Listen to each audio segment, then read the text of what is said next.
Victor ഹ്യൂഗയുടെ വളരെ famous ആയിട്ടുള്ള ഒരു കോട്ടുണ്ട്. Even the darkest night will end and the sun will rise again. ഏതൊരു ഇരുളടഞ്ഞ രാത്രിക്ക് ശേഷം വീണ്ടും സൂര്യൻ ഉദിച്ചു വരുന്നതാണ്. നമ്മുടെ ജീവിതത്തിലും ഇങ്ങനെയാണ്. പ്രശ്നങ്ങൾക്കും പ്രതിസന്ധികൾക്കും ശേഷം പ്രതീക്ഷയുടെ നല്ല നാളുകൾ കടന്നു വരും.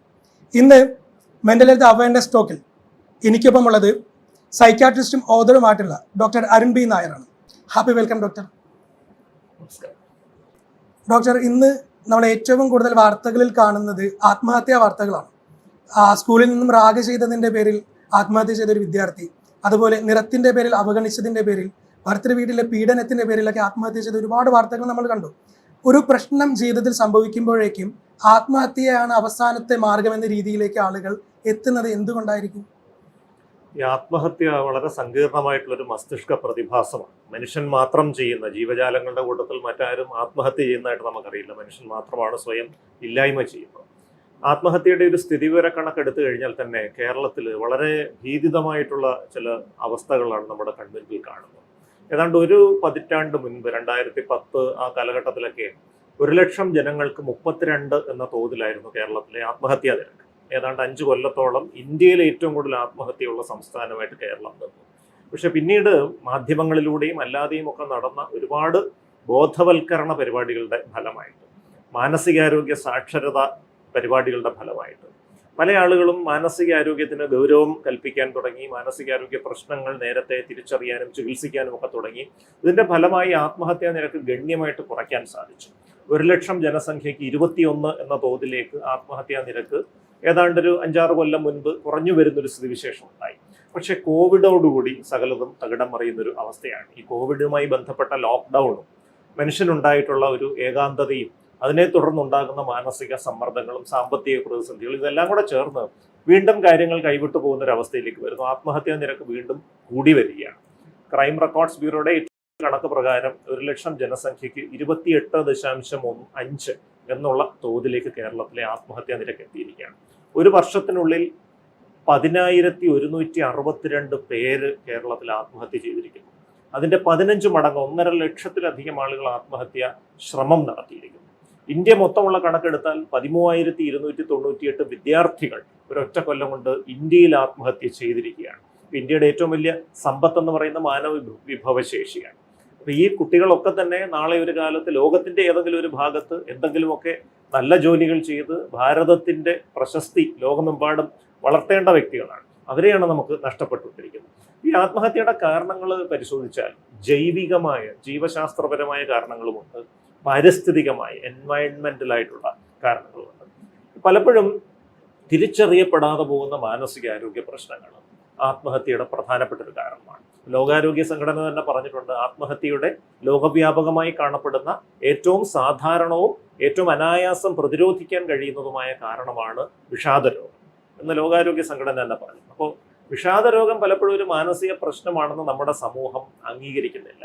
കാരണം മാനസിക പ്രശ്നം എന്ന് കേൾക്കുമ്പോൾ എല്ലാവരുടെയും മനസ്സിലുള്ളത് ആള് വയലന്റ് ആവുന്ന ഒരു അവസ്ഥയാണ്. പക്ഷെ വിഷാദത്തിൽ ആള് വയലന്റ് ആകുകയല്ല ചെയ്യുന്നത്, നിശബ്ദനാകുകയാണ് ചെയ്യുന്നത്.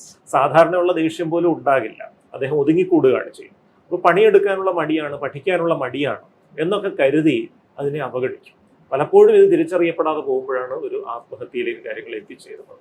ഇത് കൂടാതെ വേറെയും ഒട്ടേറെ മാനസികാരോഗ്യ പ്രശ്നങ്ങൾ ഈ ആത്മഹത്യക്ക് കാരണമാകാറുണ്ട്. ഉന്മാദ വിഷാദ രോഗം, ബൈപ്പോളാർ ഡിസോർഡർ, ചിത്തഭ്രമം, സ്കിറ്റ്സോഫ്രീനിയ, സംശയരോഗം, ഡെല്യൂഷണൽ ഡിസോർഡർ, മദ്യത്തിന് അടിമപ്പെടുന്ന അവസ്ഥ, ആൽക്കഹോൾ യൂസ് ഡിസോർഡർ, മറ്റു ലഹരി വസ്തുക്കളുടെ അമിതമായ ഉപയോഗം, സബ്സ്റ്റൻസ് യൂസ് ഡിസോർഡർ, ഇതൊക്കെ ആത്മഹത്യകൾക്ക് കാരണമാകുന്ന മാനസികാരോഗ്യ പ്രശ്നങ്ങളാണ്.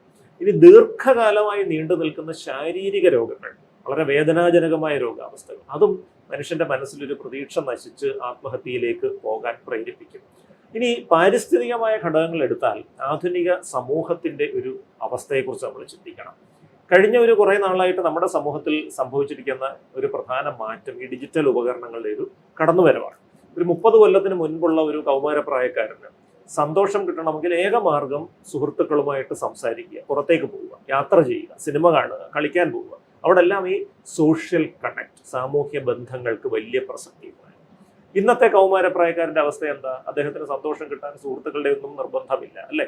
ഒരു മൊബൈൽ ഫോണുമായി ഒരു മുറിക്കുള്ളിൽ മണിക്കൂറുകളോളം ഇരുന്ന് സ്വന്തമായിട്ട് സന്തോഷം കണ്ടെത്താൻ കഴിയുന്ന ഒരു അവസ്ഥയാണ്. ഈ ഒരു സ്ഥിതിവിശേഷം ഒരു സോഷ്യൽ ഡിസ്കണക്ഷൻ സിൻഡ്രോം ഒരു സാമൂഹിക വിച്ഛേദന ലക്ഷണ ഐക്യം എന്ന് പറയുന്ന അവസ്ഥയിലേക്ക് ഇന്നത്തെ ചെറുപ്പക്കാരെ കൊണ്ടുവന്ന് എത്തിച്ചിരിക്കുകയാണ്. മനസ്സ് തുറന്ന് സംസാരിക്കാൻ ആളുകളില്ല, അല്ലെങ്കിൽ അതിൻ്റെ ആവശ്യമില്ല. ഒരു പ്രയാസം വരുമ്പോൾ അത് ആരോടെങ്കിലും തുറന്നു പറയുക എന്നൊരു ശീലം നമ്മുടെ സമൂഹത്തിൽ അപ്രത്യക്ഷമായിക്കൊണ്ടിരിക്കുകയാണ്. വീടുകളിൽ അത് തുറന്നു പറയാനുള്ളൊരു അവസരമില്ലാതെ വരുന്നു. ഒരുപക്ഷെ മാതാപിതാക്കൾക്ക് കുട്ടിയുടെ വിദ്യാഭ്യാസപരമായ ആവശ്യങ്ങൾ നിറവേറ്റി കൊടുക്കുക എന്നുള്ളതിനപ്പുറം ഒരു കൗമാരപ്രായക്കാരന് മറ്റ് ആവശ്യങ്ങളില്ല എന്നവർ വിശ്വസിക്കുന്നു. സുഹൃത്തുക്കൾ ഉണ്ടെങ്കിൽ പോലും വളരെ ഉപരിപ്ലവമായ തരത്തിലുള്ള കുറച്ച് ചർച്ചകളിൽ ആ സൗഹൃദം ഒതുങ്ങും.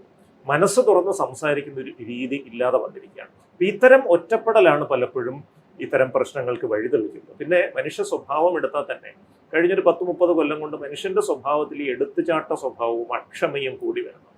30 വർഷത്തിന് മുമ്പുള്ള ഒരു വ്യക്തിക്ക് അയാൾക്ക് സിനിമ കാണണമെങ്കിൽ തിയേറ്ററിൽ പോയി ക്യൂ നിന്ന് ടിക്കറ്റ് എടുത്ത് ക്ഷമയോടെ വെയിറ്റ് ചെയ്യണം. ചിലപ്പോൾ ടിക്കറ്റ് കിട്ടാതെ വരും. റിസർവ് ചെയ്തിട്ട് അടുത്ത ഷോയ്ക്കോ അടുത്ത ദിവസമോ കാണേണ്ടി വരും. ഹോട്ടലിൽ പോയി ഭക്ഷണം കഴിക്കണമെങ്കിൽ അവിടെ ശാരീരികമായി നമ്മൾ പ്രസന്റ് ആയേ പറ്റും, വെയിറ്റ് ചെയ്ത്. ആരോടെങ്കിലും പ്രണയം അറിയിക്കണമെങ്കിൽ പോലും ഒരുപക്ഷെ നേരിട്ട് പറയാൻ പലർക്കും മടിയായിരിക്കും. ഹംസത്തിന് ഏർപ്പാടാക്കണം, അല്ലെങ്കിൽ കത്തെഴുതണം, കാത്തിരിക്കണം. അപ്പോൾ മനസ്സിലൊരു ആഗ്രഹം തോന്നുകയും ഈ ആഗ്രഹം സഫലമാവുകയും ചെയ്യുന്നതിനിടയിൽ ഒരു ഇടവേളയുണ്ടായിരുന്നു. ഈ ഇടവേളയുടെ ഒരു ഗുണമെന്ന് പറയുന്നത് ആഗ്രഹം നടക്കാം, നടക്കാതിരിക്കാം. ഈ രണ്ട് സാധ്യതകളുമായിട്ട് സമരസപ്പെടാൻ നമ്മുടെ തലച്ചോറിന് ആ സമയം ഉപകാരപ്പെടുമായിരുന്നു. ഇന്നിപ്പോൾ അവസ്ഥ എന്താ? ഇപ്പോൾ സിനിമ കാണണം, മൊബൈൽ എടുക്കുന്നു, 2 ക്ലിക്ക് അല്ലേ? ഭക്ഷണം കഴിക്കണം, 2 ക്ലിക്ക്. ആരോടെങ്കിലും പ്രണയം അറിയിക്കണമെങ്കിൽ 2 ക്ലിക്ക് പോലും വേണ്ട, ഒരു ഇമോജി തോണ്ടി അയച്ചാൽ മതി. അപ്പോൾ ഈ ആഗ്രഹം തോന്നുകയും അത് സഫലമാവുകയും ചെയ്യുന്നതിനിടയിൽ ഒരു ഇടവേള ഇല്ല. അപ്പോൾ എന്താ പറ്റുക? ഈ ആഗ്രഹം നടക്കാതെ വരാം. നമ്മൾ ആഗ്രഹിക്കുന്നത് നിഷേധിക്കപ്പെടാം എന്ന സാധ്യതയുമായിട്ട് പൊരുത്തപ്പെടാൻ തലച്ചോറിന് സമയം കിട്ടുന്നില്ല. സ്വാഭാവികമായും ആഗ്രഹങ്ങൾ നിഷേധിക്കപ്പെടുമ്പോൾ, അത് എന്താഗ്രഹമാണെങ്കിലും, നിസ്സാരമായ ആഗ്രഹമാണെങ്കിലും അത് നിഷേധിക്കപ്പെടുമ്പോൾ എടുത്തു ചാടിയുള്ള പ്രവർത്തനങ്ങൾ, അത് ഒരുപക്ഷെ അവനവനെ ഇല്ലായ്മ ചെയ്യുന്നതായിരിക്കാം, മറ്റൊരാളെ ഇല്ലായ്മ ചെയ്യുന്നതായിരിക്കും. ഇതാണ് ആധുനിക സമൂഹത്തിന്റെ ഒരു യാഥാർത്ഥ്യം. നമ്മൾ മനുഷ്യന്മാരോട് സംസാരിക്കുന്നതിനേക്കാൾ കൂടുതൽ ഇപ്പോൾ ChatGPT സങ്കടങ്ങൾ പറയുക എന്നൊരു രീതിയിലേക്ക് മാറിയിട്ടുണ്ട്. ഇപ്പോൾ ഡിജിറ്റൽ കടന്നു വരവ് ഇപ്പോൾ നമ്മൾ ആത്മഹത്യ ഒരു കുട്ടികളുടെയും മുതിർന്നവരെയൊക്കെ വലിയ രീതിയിൽ ബാധിക്കുന്നുണ്ട്. അതേപോലെ ഈ ടോക്സിക് ബന്ധങ്ങൾ, എനിക്ക് തോന്നിയിട്ടുണ്ട് ടോക്സിക് ബന്ധങ്ങളിൽ പറ്റുന്ന പല കാര്യങ്ങളും ആരോടും ഷെയർ ചെയ്യാതെ ഒരുപാട് നാൾ മനസ്സിൽ കൊണ്ട് നടന്നിട്ടായിരിക്കും ആളുകൾ സൂയിസൈഡിലേക്ക് പോകുന്നത്. ഈ ടോക്സിക് ബന്ധങ്ങളെ എങ്ങനെയായിരിക്കും തിരിച്ചറിയാൻ വേണ്ടി എളുപ്പത്തിൽ സാധിക്കുക? നമ്മളിപ്പോൾ ഒരു റിലേഷൻഷിപ്പ്, അത് എന്ത് തരം ബന്ധമായാലും, അത് പ്രണയമാണെങ്കിലും ശരി, സൗഹൃദമാണെങ്കിലും ശരി, ഭാര്യാഭർത്തൃ ബന്ധമാണെങ്കിലും ശരി, അധ്യാപക വിദ്യാർത്ഥി ബന്ധമാണെങ്കിലും ശരി, ഇതിലെല്ലാം അനിവാര്യമായ ഒരു ഘടകമാണ് ആ ബന്ധത്തിലെ ജനാധിപത്യം, ഡെമോക്രസി ഇൻ എ റിലേഷൻഷിപ്പ്. ഇപ്പൊ പ്രണയം എടുത്തു കഴിഞ്ഞാൽ 4 തൂണുകൾ പ്രണയത്തിനുണ്ടെന്ന് പറയാം. ഒന്ന് ഇൻറ്റിമസി, ആത്മബന്ധമാണ്. അതായത് എനിക്ക് വേണ്ടി മാത്രം ചിന്തിക്കുന്ന ഞാൻ എൻ്റെ പങ്കാളിക്ക് വേണ്ടി കൂടെ ചിന്തിച്ചു തുടങ്ങും, അവരുടെ താല്പര്യം കൂടെ സംരക്ഷിച്ചു തുടങ്ങും. 2 പാഷനാണ്, അത് ശാരീരിക ആകർഷണമാണ്. പ്രണയത്തിന്റെ തുടക്കത്തിൽ തീവ്രമായിരിക്കും, ക്രമേണ അതിന്റെ തീവ്രത കുറയും. 3ാമത്തെ പ്രതിബദ്ധത, കമ്മിറ്റ്മെന്റ് ആണ്. നമ്മൾ പ്രണയത്തിലായിരിക്കുമ്പോൾ അല്ലെങ്കിൽ വിവാഹ ജീവിതത്തിലായിരിക്കുമ്പോൾ തന്നെ മറ്റനവധി ആളുകളുമായി പരിചയപ്പെട്ടേക്കാം. അവരുടെ പലരുടെയും സൗന്ദര്യത്തോടും ബൗദ്ധികമായ കഴിവുകളോടും ഒക്കെ നമുക്ക് ആകർഷണം തോന്നാം. പക്ഷെ അവിടെയെല്ലാം ആരോഗ്യകരമായ അതിർവരമ്പുകൾ വയ്ക്കാനുള്ളൊരു കഴിവാണ് ഈ കമ്മിറ്റ്മെന്റ്, പ്രതിബദ്ധത. 4ാമത്തേതാണ് ജനാധിപത്യം, ഡെമോക്രസി. നമ്മളുടെ അഭിപ്രായം പറയാനും അത് കേൾക്കപ്പെടുന്നുണ്ട് എന്ന് ഉറപ്പുവരുത്താനുമുള്ള സാഹചര്യമാണ് ഈ ഡെമോക്രസി. എല്ലാ അഭിപ്രായങ്ങളും എതിർവശത്തുള്ള ആളങ്ങ് സമ്മതിച്ചുകൊള്ളണം എന്ന് ഞാൻ ഉദ്ദേശിക്കുന്നില്ല, പക്ഷെ കേൾക്കാനുള്ള ഒരു മനോഭാവം വേണം.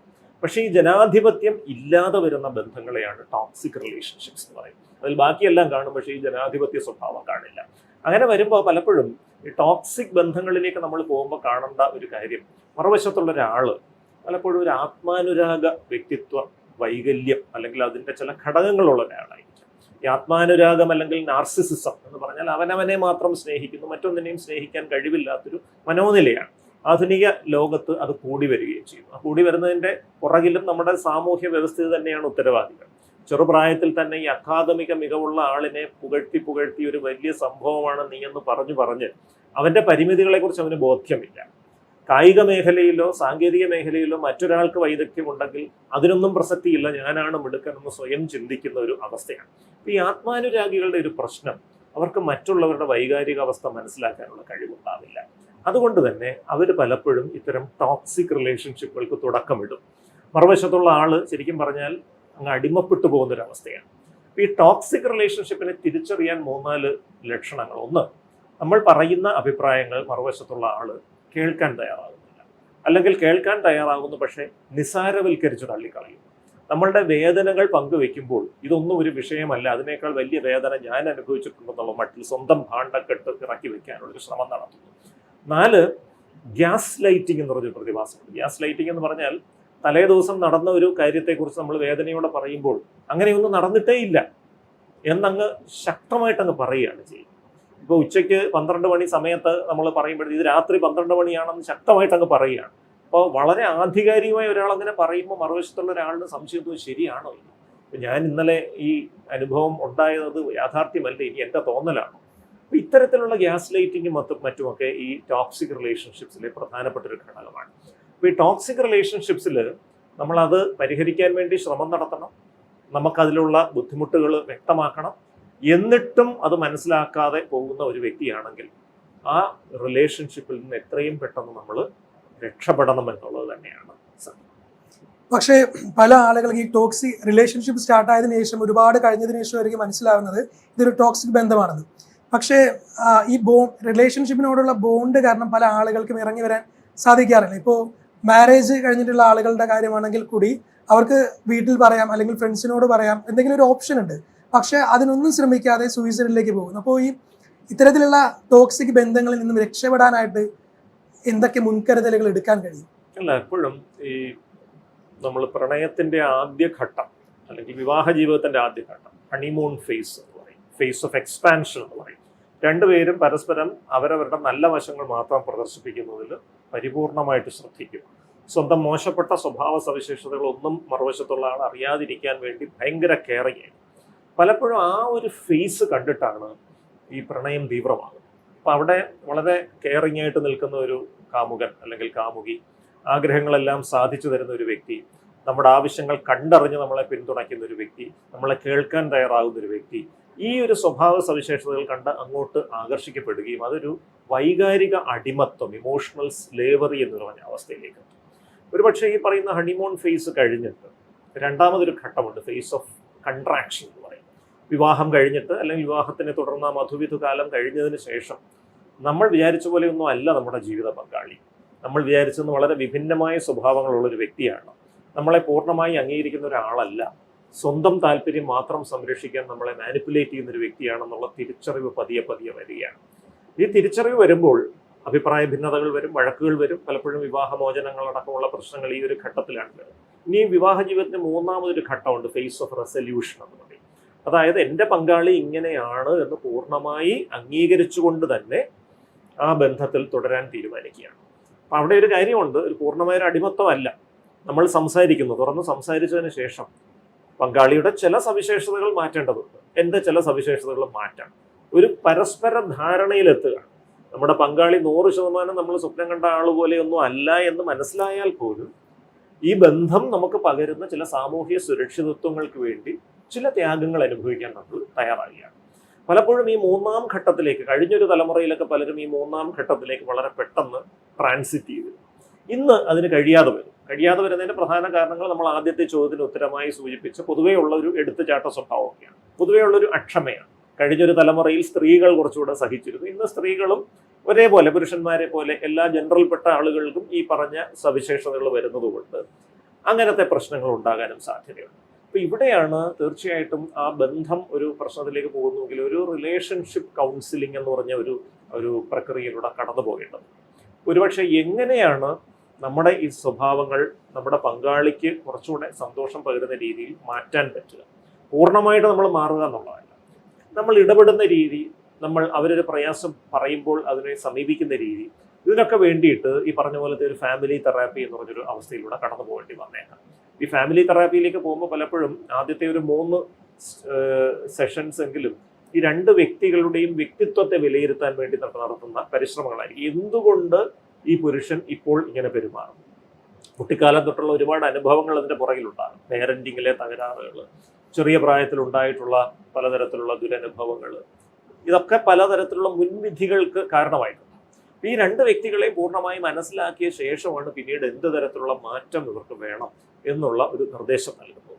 പലപ്പോഴും അത്തരത്തിലുള്ള ഒരു കൗൺസിലിംഗ് വഴി ഒട്ടേറെ ആളുകൾ രക്ഷപ്പെട്ടു പോകാറുണ്ട്. ഇപ്പോൾ വൈകാരിക അസ്ഥിരതയുള്ള വ്യക്തിത്വ വൈകല്യം, ഇമോഷണലി അൺസ്റ്റേബിൾ പേഴ്സണാലിറ്റി ഡിസോർഡർ, അങ്ങനെ ഒരു അവസ്ഥയുമുണ്ട്. അപ്പോൾ ശരിക്കും ഈ ആത്മാനുരാഗമുള്ള പുരുഷനും ഈ വൈകാരിക അസ്ഥിരതയുള്ള സ്ത്രീയും ഇവർ കോമ്പിനേഷനായിട്ട് ചേരുമ്പോഴാണ് ഈ ടോക്സിക് റിലേഷൻഷിപ്പ് അതിൻ്റെ പാരമ്യത്തിലേക്ക് പോകുന്നത്. കാരണം ഈ വൈകാരിക അസ്ഥിരതയുള്ള ആ വ്യക്തിക്ക് പലപ്പോഴും പലതും സഹിക്കാൻ പറ്റില്ല, ദേഷ്യപ്രകടനങ്ങളും സ്വയം മുറിവേൽപ്പിക്കുന്ന രീതികളും വിഷാദത്തിലേക്ക് പോലുള്ള പ്രവണതയും ഉണ്ടാകും. എന്നാൽ ഈ വ്യക്തിയുടെ സ്വഭാവം ഇങ്ങനെയാണെന്ന് തിരിച്ചറിയാൻ കഴിവില്ലാത്ത ആത്മാനുരാഗി എരുതിയിൽ എണ്ണ ഒഴിച്ചുകൊണ്ടുമിരിക്കും. അപ്പൊ ഈ രണ്ടു പേർക്കും തങ്ങളുടെ വ്യക്തിത്വം ഇങ്ങനെയാണ്, അതിൽ എന്തൊക്കെ അടിസ്ഥാനപരമായ മാറ്റങ്ങൾ വരുത്തിയാൽ ഒരു ഫങ്ഷണൽ റിലേഷൻഷിപ്പ്, പ്രവർത്തനക്ഷമമായ ഒരു ബന്ധത്തിലേക്ക് മുന്നോട്ട് പോകാം എന്നൊരു തിരിച്ചറിവ് കൊടുക്കുക എന്നുള്ളതാണ്. ഇതിനുമായിട്ട് അനുബന്ധമായിട്ട് ചിലപ്പോൾ എന്തെങ്കിലും ഗൗരവമുള്ള മാനസികാരോഗ്യ പ്രശ്നങ്ങൾ ഉണ്ടെങ്കിൽ അതിനുള്ള ചികിത്സയും ഇതിനോടൊപ്പം നൽകേണ്ടി വരും. അതിലൂടെ ഇതിനെ പരിഹരിച്ചു പോകാനായിട്ട് പറ്റും. പക്ഷേ ഒരു ചികിത്സയ്ക്കോ കൗൺസിലിങ്ങിനോ പങ്കാളി തയ്യാറാകുന്നില്ല, അദ്ദേഹത്തിൻ്റെ ഈ ഒരു നിലപാടുകൾ ഒട്ടും മാറ്റാനും തയ്യാറാകുന്നില്ലെങ്കിൽ എത്രയും പെട്ടെന്ന് അതിൽ നിന്ന് രക്ഷപ്പെടുക തന്നെയാണ് നല്ലത്. തീർച്ചയായിട്ടും ഇങ്ങനെ ഒരു ടോക്സിക് റിലേഷൻഷിപ്പിൽ പെട്ടിട്ടുണ്ടെങ്കിൽ നമുക്ക് വിശ്വസിക്കാൻ പറ്റുന്ന ആരോടെങ്കിലും അത് തുറന്നു പറയണം. വീട്ടുകാരെ മനസ്സിലാക്കുന്ന ആളുകളാണെങ്കിൽ അവരോട് തുറന്നു പറയാം, അല്ലെങ്കിൽ ആത്മസുഹൃത്തുക്കളോട് തുറന്നു പറയാം. അവരെ കൂടെ ഇതിനകത്ത് ഒന്ന് ഉൾപ്പെടുത്തുന്നത് തീർച്ചയായിട്ടും ഗുണകരമായി. ഡോക്ടർ, അതുപോലെ ഈ നിരന്തരമുള്ള കളിയാക്കലുകൾ, ഇപ്പോൾ നിറത്തിൻ്റെ പേരിലായാലും ബോഡി ഇതിൻ്റെ പേരിലൊക്കെ ആണെങ്കിലും നിരന്തരം ഒരാളെ ഇങ്ങനെ മാറ്റി നിർത്തുന്നത്, അവഗണിക്കുന്നതൊക്കെ അവരുടെ മാനസികാവസ്ഥ എങ്ങനെയായിരിക്കും ബാധിക്കുന്നത്? ഈ ബോഡി ഷെയ്മിങ് അടക്കമുള്ള ഒരു തരത്തിലുള്ള അവഹേളനവും ഒരു പരിഷ്കൃത സമൂഹത്തിന് ചേർന്നതല്ല, സംശയമൊന്നുമില്ലാത്ത കാര്യമാണ്. അപ്പോൾ എല്ലാവരും വ്യത്യസ്ത സ്വഭാവങ്ങളുള്ളവരാണ്, വ്യത്യസ്ത രൂപങ്ങളുള്ളവരാണ്. നമ്മളാരും എല്ലാം തികഞ്ഞ ആൾക്കാരൊന്നുമല്ല. അപ്പോൾ ഇതുപോലെ എല്ലാവരെയും കളിയാക്കാൻ തുടങ്ങിക്കഴിഞ്ഞാൽ ഈ ലോകം തന്നെ ഒരു മോശപ്പെട്ട ഒരു രീതിയിലേക്ക് പോകും എന്നുള്ളതാണ്. എപ്പോഴും ഒരു മനുഷ്യനെ സംബന്ധിച്ചിടത്തോളം അവന് വേണ്ട ഏറ്റവും പ്രധാനപ്പെട്ട ഒരു ഗുണമായിട്ട് അനുതാപം, എംപതി. അതായത് മറുവശത്തുള്ള ആളിൻ്റെ വൈകാരിക അവസ്ഥ മനസ്സിലാക്കി അതിനെ ഉൾക്കൊണ്ട് അതിനനുസൃതമായിട്ട് പ്രതികരിക്കാനുള്ള കഴിവാണ്. എന്ന് വിചാരിച്ച് 100% മറ്റുള്ളവർ പറയുന്ന എല്ലാം അങ്ങ് അനുസരിച്ച് കൊള്ളണം, അഭിപ്രായ വ്യത്യാസമേ പാടില്ല എന്നൊന്നുമല്ല. അതൊക്കെ വരും, അഭിപ്രായ വ്യത്യാസങ്ങൾ വരും, വഴക്കുകൾ വരും. പക്ഷേ അതൊന്നും ഒരു ഹേർട്ട്ഫുൾ സ്റ്റേറ്റ്മെന്റ്സ്, അതായത് വൈകാരിക വ്രണം സൃഷ്ടിക്കുന്ന തരത്തിലുള്ള പരാമർശങ്ങളിലേക്ക് പോകാതിരിക്കാൻ ശ്രദ്ധിക്കണം. ഇപ്പോൾ നിറം, ഇപ്പോൾ പല ആളുകൾക്കും നിറത്തിൻ്റെ പ്രശ്നങ്ങൾ ചെറുപ്പം തൊട്ടേ പലരും കളിയാക്കി ഒരു വലിയ വിഷമമായിട്ടിരിക്കുന്ന ഒരു കാര്യമായിരിക്കും. ഇപ്പോൾ വിവാഹത്തിന് ശേഷം ആ ഒരു കാര്യം പറഞ്ഞ് തന്നെ വീണ്ടും കുറ്റപ്പെടുത്തി കഴിഞ്ഞാൽ ചെറുപ്പം തൊട്ട് മനസ്സിൽ കയറിയിട്ടുള്ള അപകർഷതാബോധം വളരെ തീവ്രമാവുകയാണ്. അത് വിഷാദത്തിലേക്ക് വഴിതെളിക്കാനുള്ള ഒരു ട്രിഗറായിട്ട് മാറാനുള്ളൊരു സാധ്യത വരികയാണ്. അതുകൊണ്ട് തന്നെ നമ്മൾ പൊതുവെ പറയാറുണ്ടല്ലോ, നിറവും രൂപവും ഒരുപക്ഷെ സംസാരത്തിൻ്റെ ശൈലിയും അറിവും ഇതൊക്കെ പരിമിതമായ കാര്യങ്ങൾ മാത്രമാണ്. ഇതിനേക്കാളൊക്കെ പ്രധാനപ്പെട്ടത് മനുഷ്യൻ്റെ ഒരു സ്വഭാവ ഗുണം തന്നെയാണ്. അപ്പോൾ ആ സ്വഭാവ ഗുണത്തെ അംഗീകരിക്കുക എന്നുള്ളതാണ് നമ്മളെല്ലാവരും ചെയ്യേണ്ടതായിട്ടുള്ള കാര്യം. അല്ലാതെ ഒരു തരത്തിലും ഇത്തരത്തിലുള്ള ഒരു അവഹേളനങ്ങൾ ഗുണകരമല്ല. പഴയൊരു തലമുറയിൽ പല മാതാപിതാക്കളും പറഞ്ഞിരുന്നു, ഇത് ഈ കുട്ടികളെ അല്പം കരുത്തരാക്കാൻ സഹായിക്കും. ഈ കളിയാക്കുന്നു, റാഗിങ് എന്ന് പറയുന്ന കലാരൂപം തുടങ്ങിയത് തന്നെ അതിന് വേണ്ടിയിട്ടാണ്, ആളുകളെ ഒന്ന് ടഫാക്കി മാറ്റണം. അപ്പോൾ ടഫായി കഴിഞ്ഞാൽ ഇനി നാളെ ഏത് പ്രതിസന്ധി ഘട്ടവും തരണം ചെയ്യും എന്നുള്ളത്. പക്ഷെ അത് പലപ്പോഴും പരിധി വിട്ടുപോയി വിപരീത ഫലം ഉണ്ടാക്കുന്ന ഒരു രീതിയാണ് നമ്മൾ കാണുന്നത്. കാരണം ഒരു തരത്തിലുള്ള നിയന്ത്രണവുമില്ലാത്ത അവഹേളനങ്ങൾ, ഒരു തരത്തിലുള്ള പരിധികളുമില്ലാത്ത റാഗിങ്, ഇത് ആത്മഹത്യകൾക്കും കൊലപാതകങ്ങൾക്കും വരെ വഴിതെളിക്കുന്ന ഒരു അവസ്ഥയാണ് നമ്മൾ കാണുന്നത്. അതുകൊണ്ട് തന്നെ അത് ഒഴിവാക്കുന്നത് തന്നെയായിരിക്കും നല്ലത്. ഡോക്ടർ, അവസാനത്തെ ക്വസ്റ്റ്യൻ എന്ന് വെച്ചാൽ മെൻ്റൽ ഹെൽത്ത് അവയർനെസ്സിനെ കുറിച്ചാണ്. ഇപ്പോൾ ഒരു കൗൺസിലിങ്ങിന് പോകണം, അല്ലെങ്കിൽ ഒരു സൈക്കോളജിസ്റ്റിനെയോ സൈക്യാട്രിസ്റ്റിനെയോ കാണാനായിട്ട് പോകുന്നു എന്ന് പറയുമ്പോൾ വളരെയധികം മോശമായ രീതിയിൽ ആളുകൾ അതെടുക്കാറുണ്ട്. മെൻ്റൽ ഹെൽത്ത് അവയർനെസ് വളരെ പ്രധാനപ്പെട്ട ഒരു കാലമാണിത്. എത്രത്തോളം പ്രാധാന്യം അത് അർഹിക്കുന്നുണ്ട്? ഇത്തവണത്തെ നാഷണൽ എക്കണോമിക് സർവേ ബജറ്റിന് ശേഷം പാർലമെന്റിൽ മേശപ്പുറത്ത് വെച്ച ആ ഒരു രേഖ നമ്മുടെ സമ്പദ് വ്യവസ്ഥിതിയുടെ ഒരു റെക്കോർഡാണ്. ചരിത്രത്തിലാദ്യമായിട്ട് ഇന്ത്യയുടെ എക്കണോമിക് സർവേയിൽ മെൻ്റൽ ഹെൽത്തിനെ കുറിച്ചൊരു പാരഗ്രാഫ് വന്നിരിക്കുകയാണ്. മാനസിക ആരോഗ്യത്തിൻ്റെ കുറവ് മൂലം ജോലി സ്ഥലത്ത് വരാതിരിക്കുക, ജോലി സ്ഥലത്ത് പ്രവർത്തനത്തിൻ്റെ കാര്യക്ഷമത കുറയുക തുടങ്ങിയ കാര്യങ്ങൾ ആ സ്ഥാപനത്തിൻ്റെ പ്രൊഡക്ടിവിറ്റിയെ ബാധിക്കുകയും രാഷ്ട്രത്തിൻ്റെ സമ്പദ് വ്യവസ്ഥയെ തന്നെ ദോഷകരമായി ബാധിക്കുകയും ചെയ്യുന്നു എന്ന വ്യക്തമായ പരാമർശം ചരിത്രത്തിലാദ്യമായിട്ടാണ് അത് വന്നിരിക്കുകയാണ്. മറ്റൊരു കാര്യം കൂടെ പറയുന്നുണ്ട്, 10.69% ഇന്ത്യക്കാർ ചികിത്സ ആവശ്യമുള്ള എന്തെങ്കിലും ഒരു മാനസികാരോഗ്യ പ്രശ്നം അനുഭവിക്കുന്നു എന്നും അതിൽ പറയുന്നു. അപ്പം മാനസികാരോഗ്യത്തിൻ്റെ പ്രസക്തി രാജ്യത്തിൻ്റെ സമ്പദ് വ്യവസ്ഥിതിയെ മെച്ചപ്പെടുത്താൻ വരെ എത്രത്തോളം പ്രധാനമാണ് എന്നുള്ളൊരു സൂചനയാണ് ഇതിലൂടെ കിട്ടുന്നത്. ഇത് നമ്മുടെ എല്ലാം കണ്ണു തുറപ്പിക്കേണ്ട ഒരു കാര്യമാണ്. മാനസികാരോഗ്യ സാക്ഷരത, മെൻ്റൽ ഹെൽത്ത് ലിറ്ററസി എന്നൊരു സംഗതി ഒരു ദശാബ്ദത്തിന് മുമ്പ് നമ്മൾ ആരംഭിച്ചിരുന്നു. മാധ്യമങ്ങളിലൂടെയും പൊതുപരിപാടികളിലൂടെയൊക്കെ എന്താണ് മനസ്സ്, എന്താണ് മാനസിക രോഗം, എന്തുകൊണ്ട് മാനസിക രോഗം ഉണ്ടാകുന്നു, എന്താണ് ഇതിന്റെ പരിഹാരം തുടങ്ങിയ കാര്യങ്ങളെക്കുറിച്ചുള്ളൊരു ബോധവൽക്കരണമായിരുന്നു. ഇപ്പോൾ മനസ്സ് എന്ന് പറയുന്നത് തലച്ചോറിന്റെ പ്രവർത്തനങ്ങളുടെ ആകത്തുകയാണ്. മാനസികാരോഗ്യ പ്രശ്നങ്ങൾ തലച്ചോറിന്റെ പ്രവർത്തന വൈകല്യങ്ങളാണ്. അതിൽ ജൈവികമായ ഘടകങ്ങൾ, തലച്ചോറിലെ രാസവസ്തുക്കളുടെ അളവിലെ വ്യതിയാനങ്ങൾ പോലെയുള്ള ജീവശാസ്ത്രപരമായ ഘടകങ്ങളുണ്ട്, ജീവിത അനുഭവങ്ങൾ പോലെയുള്ള പാരിസ്ഥിതിക ഘടകങ്ങളുണ്ട്, നമ്മുടെ പിന്തുണ സംവിധാനങ്ങൾ, സപ്പോർട്ട് സിസ്റ്റം പോലെയുള്ള സംഗതികളുണ്ട്. ഇങ്ങനെയുള്ള ഒരുപാട് ഘടകങ്ങൾ അതിനകത്ത് ഉൾപ്പെട്ടിരിക്കുന്നു എന്നുള്ളതാണ്. മാനസിക രോഗങ്ങൾ, ഇപ്പോൾ ലോകാരോഗ്യ സംഘടനയുടെ കണക്ക് പ്രകാരം 50% മാനസിക രോഗങ്ങളും 14 വയസ്സിന് മുൻപ് ആരംഭിക്കും. 75% മാനസിക രോഗങ്ങളും 24 വയസ്സിന് മുൻപ് ആരംഭിക്കും. ഇത് പലതും തുടക്കത്തിൽ തന്നെ തിരിച്ചറിഞ്ഞ് ചികിത്സിച്ചാൽ ഭേദപ്പെടുത്താൻ സാധിക്കുന്ന അവസ്ഥകളുമാണ്. ഇതാണ് നമ്മുടെ സമൂഹം മനസ്സിലാക്കേണ്ടത്. അപ്പോൾ മാനസിക രോഗങ്ങൾ മറ്റേതൊരു ശാരീരിക രോഗത്തെയും പോലെ ചികിത്സിക്കാവുന്ന അസുഖങ്ങൾ തന്നെയാണ്. മുൻപ് ഒരു തലമുറയിൽ ഇത് എന്തുകൊണ്ടുണ്ടാകുന്നു എന്നുള്ള ധാരണ കുറവുണ്ടായിരുന്നു. അതുകൊണ്ട് ഇത് ഒരു പക്ഷേ പ്രേതബാധയാണോ അല്ലെങ്കിൽ മുജ്ജന്മ പാപത്തിന്റെ ഫലമാണോ, ഇങ്ങനെയുള്ള കുറേ ധാരണകളുടെ അടിസ്ഥാനത്തിലാണ് ചികിത്സയിൽ നിന്ന് അകന്നുന്നത്. ഇന്നിപ്പോൾ ശാസ്ത്രലോകത്തിന് വ്യക്തമായ ധാരണയുണ്ട്, തലച്ചോറിന്റെ പ്രവർത്തന വൈകല്യങ്ങളാണ്. ഇപ്പോൾ ഈ അസുഖങ്ങൾ ചികിത്സിക്കാൻ തലച്ചോറിലെ രാസവസ്തുക്കളുടെ അളവിനെ ക്രമീകരിക്കുന്ന മരുന്നുകളുണ്ട്, ചിന്താവൈകല്യങ്ങൾ തിരുത്താൻ സഹായിക്കുന്ന മനഃശാസ്ത്ര ചികിത്സകളുണ്ട്, കുടുംബപരമായി അല്ലെങ്കിൽ സാമൂഹ്യപരമായിട്ടുള്ള ഇടപെടലുകളുണ്ട്. ഈ 3 കാര്യങ്ങൾ ഉപയോഗിച്ചാൽ പല മാനസികാരോഗ്യ പ്രശ്നങ്ങളെയും തുടക്കത്തിലേ ചികിത്സിക്കാൻ പറ്റും. പലപ്പോഴും സംഭവിക്കുന്നത് ഇത് ചികിത്സ എടുക്കാതെ പോകുന്നത് മൂലം പല രോഗങ്ങളും വഷളാണ്. അപ്പോൾ നമുക്കറിയാം, ഇപ്പോൾ പ്രമേഹം നിസ്സാരപ്പെട്ട രോഗമാണ്, ആർക്കും ഭയമൊന്നുമില്ല പ്രമേഹം വരുന്നത്. പ്രമേഹം ചികിത്സിക്കാതെ 2 കൊല്ലം വെച്ചോണ്ടിരുന്നത് എന്ത് സംഭവിക്കാം? രക്തക്കുഴലുകൾ അടയാം, കണ്ണിലെ രക്തക്കുഴലുകൾ അടഞ്ഞിട്ട് കാഴ്ച നഷ്ടപ്പെടാം, ഹൃദയത്തിലെ രക്തക്കുഴലുകൾ അടഞ്ഞിട്ട് ഹൃദയാഘാതം വരാം, തലച്ചോറിലെ രക്തക്കുഴൽ അടഞ്ഞിട്ട് പക്ഷാഘാതം വരാം, അല്ലെ? വലിയ സങ്കീർണതകൾ, ജീവനെടുക്കുന്ന സങ്കീർണതകളിലേക്ക് അത് പോകാം. എന്ന് പറഞ്ഞതുപോലെയാണ് ഈ മാനസികാരോഗ്യ പ്രശ്നങ്ങളും. അത് രോഗലക്ഷണങ്ങൾ ആരംഭിച്ചൊരു 1 മാസത്തിനുള്ളിൽ തന്നെ കൃത്യമായ ചികിത്സ ആരംഭിച്ചാൽ പല രോഗാവസ്ഥകളും ഫലപ്രദമായിട്ട് ചികിത്സിച്ച് ഭേദപ്പെടുത്താനോ നിയന്ത്രിക്കാനോ സാധിക്കും. ഒരു ഡ്യൂറേഷൻ ഓഫ് അൺട്രീറ്റഡ് ഇൽനസ്, ചികിത്സ എടുക്കാത്ത രോഗത്തിന്റെ ദൈർഘ്യം എന്നൊരു സംഗതി ഇതിലുണ്ട്. ഒരു 2 കൊല്ലത്തിൽ കൂടുതൽ മാനസികാരോഗ്യ പ്രശ്നങ്ങൾ ചികിത്സ എടുക്കാതെ ഇരുന്നാൽ പലപ്പോഴും ഈ മാനസികാരോഗ്യ പ്രശ്നങ്ങൾ പ്രമേഹം പോലെയായി മാറും. പ്രമേഹം നമുക്കറിയാം, പൂർണ്ണമായിട്ട് ഭേദപ്പെടുത്തുക എന്നുള്ള ബുദ്ധിമുട്ടാണ്, ദീർഘകാലം ചികിത്സ വേണ്ടി. 2 കൊല്ലത്തിൽ കൂടുതൽ ചികിത്സ എടുക്കാതിരുന്നാൽ ഈ മാനസികാരോഗ്യ പ്രശ്നങ്ങളുള്ള ആളുകളുടെയും തലച്ചോറിൽ ചിലപ്പോൾ സ്ഥായിയായ ചില മാറ്റങ്ങൾ വരും. അത് ചിലപ്പോൾ അനിശ്ചിതകാലം ചികിത്സ വേണ്ടുന്ന അവസ്ഥയിലേക്ക് എത്തിച്ചേക്കാം. അപ്പൊ ഈ ഒരു കാര്യം എല്ലാ ആളുകളും മനസ്സിലാക്കണം, അടുത്ത തലമുറയെ ബോധ്യപ്പെടുത്തണം. പിന്നെ മരുന്നുകളുടെ പാർശ്വഫലങ്ങളെക്കുറിച്ചൊക്കെ ആൾക്കാർക്ക് സംശയങ്ങളുണ്ട്. ഏതൊരു അസുഖത്തിന് ഉപയോഗിക്കുന്ന മരുന്നുകളുടെ പാർശ്വഫലത്തിനും സമാനമായ പാർശ്വഫലങ്ങളാണ് മാനസിക രോഗത്തിന് ഉപയോഗിക്കുന്ന മരുന്നുകൾക്കും ഉള്ളത്. പ്രമേഹത്തിന്റെയോ പ്രഷറിന്റെയോ മരുന്നുകൾക്കുള്ള പാർശ്വഫലങ്ങൾക്ക് തത്തുല്യമായ പാർശ്വഫലങ്ങൾ മാത്രമേ ഉള്ളൂ എന്നുള്ളതാണ് സത്യം.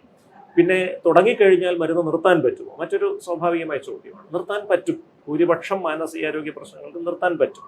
ഉദാഹരണത്തിന് വിഷാദ രോഗം, ഡിപ്രഷൻ, 9 മാസക്കാലം ചികിത്സ എടുത്തു കഴിഞ്ഞ് മരുന്ന് നിർത്താൻ പറ്റാറുണ്ട്. ഉത്കണ്ഠാ രോഗങ്ങൾ പലപ്പോഴും 12 മുതൽ 18 മാസം വരെ ചികിത്സ എടുത്താൽ നിർത്താൻ പറ്റും. കുട്ടികളിൽ കാണുന്ന ശ്രദ്ധക്കുറവും അമിത വികൃതിയും എടുത്തുചാട്ടവും ഒക്കെയുള്ള ADHD, ഹൈപ്പർ ആക്ടിവിറ്റി, 18 മാസത്തെ ചികിത്സ കഴിഞ്ഞാൽ നിർത്താൻ പറ്റാം. പക്ഷെ പലപ്പോഴും സംഭവിക്കുന്നത്, ഇപ്പോൾ വിഷാദവുമായി വരുന്നു, 9 മാസം ചികിത്സ വേണമെന്ന് ഡോക്ടർ പറയും. 2 മാസം കഴിയുമ്പോൾ ലക്ഷണങ്ങളൊക്കെ ഭേദപ്പെട്ടതായിട്ട് പോകും, സ്വന്തമായിട്ട് മരുന്നങ്ങ് നിർത്തും. അപ്പം ഞാൻ പറയാറുണ്ട്, ഇപ്പോൾ ഒരാളുടെ കാലൊടിഞ്ഞു 6 മാസം പ്ലാസ്റ്റർ ഇടണമെന്ന് ഡോക്ടർ പറഞ്ഞു.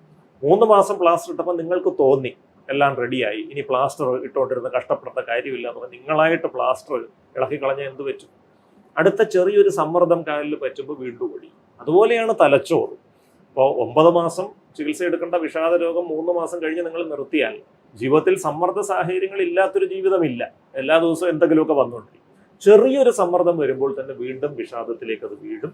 അത് ചിലപ്പോൾ കുറച്ചുകൂടെ തീവ്രമായ വിഷാദമായിരിക്കും. അപ്പോൾ ചികിത്സിക്കുന്ന ഡോക്ടർ പറയുന്ന അനുസരിച്ച് ആ ചികിത്സ കാലാവധി പൂർത്തിയാക്കിയാൽ വീണ്ടും അസുഖങ്ങൾ വരുന്നത് വലിയൊരളവ് നമുക്ക് പ്രതിരോധിക്കാൻ സാധിക്കും. മെന്റൽ ഹെൽത്ത് അവയർനെസ് ടോക്കിൽ ഡോക്ടർ അരുൺ ബി നായരായിരുന്നു നമുക്കൊപ്പം ഉണ്ടായിരുന്നത്. Thank you doctor. Thank U.